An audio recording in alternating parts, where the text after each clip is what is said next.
Weshden, c'est reparti pour un énième débat autour d'elle. Je trouve qu'il y a un truc super intéressant avec cette petite, c'est qu'elle déchaîne vraiment les passions. Il y a rarement des avis mesurés autour d'elle. C'est toujours en mode, soit je la déteste totalement, c'est la pire chose de l'humanité, soit je l'aime de ouf, nanana, vous voyez ce que je veux dire. Et en fait, là, elle vient de sortir son EP R&B. On retrouve d'ailleurs Nov, Daju sur plusieurs des chansons. L'un des premiers singles, c'est la chanson Terminée.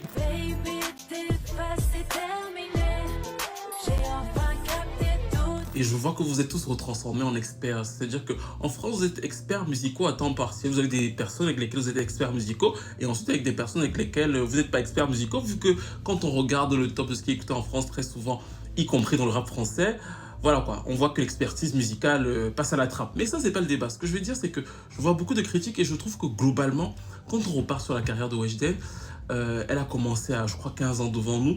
4 ans après, elle essaie de proposer quelque chose de R&B. Moi, je peux comprendre et j'avais déjà compris en écoutant le deuxième album quand il est sorti qu'elle voulait vraiment avoir cette direction-là. Et là, c'est un premier pas avec un EP qui est perfectible, mais dont on retrouve quand même les codes de cette musique-là.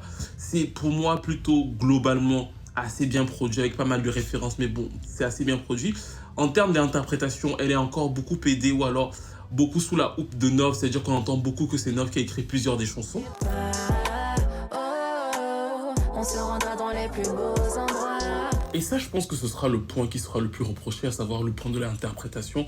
Parce que selon moi, il va falloir qu'elle le taffe. Et je ne le dis pas parce que moi, je suis un fossile du R&B. C'est pas en mode je veux coordonner et tout. Moi, de toute façon, je suis pas la première cible. En revanche, il va falloir qu'elle le taffe pour elle-même, pour pouvoir en fait créer un lien encore plus fort. Parce qu'en écoutant l'EP que j'ai trouvé vraiment pas mal au niveau des prods, je ne me suis pas ennuyé. Il y a des albums de rap français sur lesquels j'ai sursauté là. Non, là, voilà, je suis en mode ok, ça va.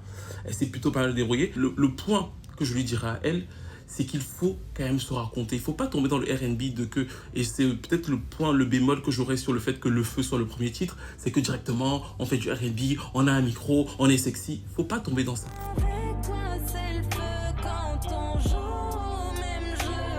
Parce que les gens s'intéressent à toi, effectivement, et tout, faut pouvoir te raconter. C'est d'ailleurs pour ça que même moi, qui suis un immense fan de R&B, ma chanson préférée de Weshden, le titre que j'aime le plus, si je devais aimer un titre Weshden, c'est 8-10. Je crois que c'est la dernière chanson de son précédent album. Les critiques, les coutures, tout ça c'est normal.